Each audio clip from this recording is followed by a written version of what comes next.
Şu yıl Türkmenistanda orada ayında agyz bekleyen adamlara has az duş gelse bolýandygyny, muňa ýurtda dowam edýän ykdysady kynçylyklaryň we adamlaryň arasynda ekstremizmde aýplanmak gorkularynyň sebäp bolýandygyny Azatlyk radiosynyň habarçylary aýdýarlar. Türkiýe bilen deňeşdirilende Türkmenistanda mukaddes orada aýynyň ýetip gelendigi o diýen duýulmaýar. Agyz bekleyen adamlar dini ekstremizmde aýplanmakdan gorkýarlar. Şol sebäpli adamlar agyz beklemejek bolýarlar ýa-da olar özleriniň agyz bekleýändiklerini köpçülükde aýtmajak bolýarlar. Ýaşaýjylar 10-15 adam bolup her gün bir adamyň öýünde ýygnanyp agdaçar edýärler. Soňra da meçide gidip doga dile edýärler diýip paýtagtdaky habarçylarymyň biri anonim şertde 9-njy maýda gurrun berdi. Beýleki tarapdan Azatlyk radiosynyň habarçylary bilen söhbetdeş bolan dürli ýaşdaky aşawatlylaryň ençemesi geçen ýyllardakylar bilen deňeşdirilende agyz bekleýän adamlaryň has az göze iýilmegine ilatyň maddi mümkinçilikleriniň barha yaramazlaşmagy bilen düşündirýärler. Ýaşaýjylaryň aýtmagyna görä agyz bekleýän adamlar selälikde köplenç et, çörek, gök, bakça we süýji önümlerini iýerler. Ýöne häzirki wagt adamlaryň köpüsi bu haritlaryň käwirini satyn alsa, galan bölegini satyn alyp bilmeýär. Şu wagt adamlaryň köpüsi ertirlik çaýynda diňe çörek bilen şekerli çaý içip bilýärler diýsek de boljak. Adamlaryň köpüsi maşgalalaryny eklemekde kynçylyk çekýär. Onsoň agyz beklääninde ýeterlik derejede ýokumly adyk önümlerini iýip içmeseň güýç kuwatyň hem bolmaýar, öndümli işläp hem bilmeýärsiň diýip habarçymyz bilen söhbetdeş bolan aşawatlylaryň biri anonim şertde gurrun berdi. Beýleki tarapdan ol käbir adamlaryň agdaçar bermäge maddi güýjüniň ýetmeýändigi sebäpli hem agyz beklemekden saklanýandygyny sözüniň üstüne goşdy.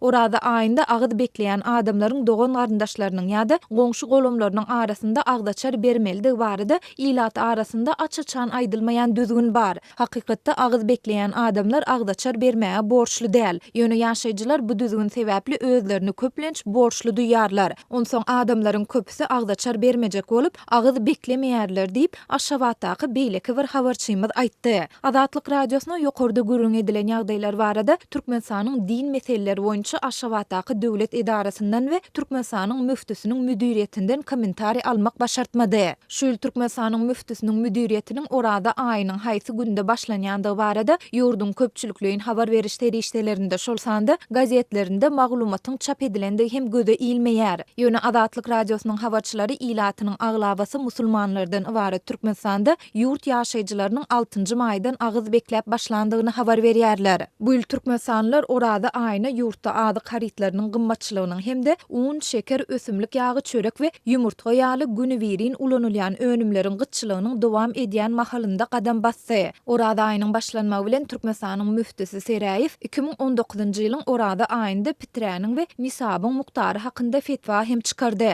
Ol karara laýyklykda bu ýyl Türkmenistanda adamlaryň orada aýynda adam başyna berýän pitre sadakasynyň muktary 5 manat diýilip kesitlenýär. Halkara hukuk guramalarynyň bir näçesi Türkmenistany din azatlygyny çäklendirýän ýurtlaryň hatyrynda agdap gelýär. Şu ýylyň aprelinde Birleşen Ştatlaryň halkara din azatlygy boýunça komissiýasy özüniň 2019-njy ýyl üçin ýaýradan hasawatynda Türkmenistany ýene-de aýratyn alada bildirilýän ýurtlaryň hatyryna goşmak barada döwlet departamentine çağırış etdi.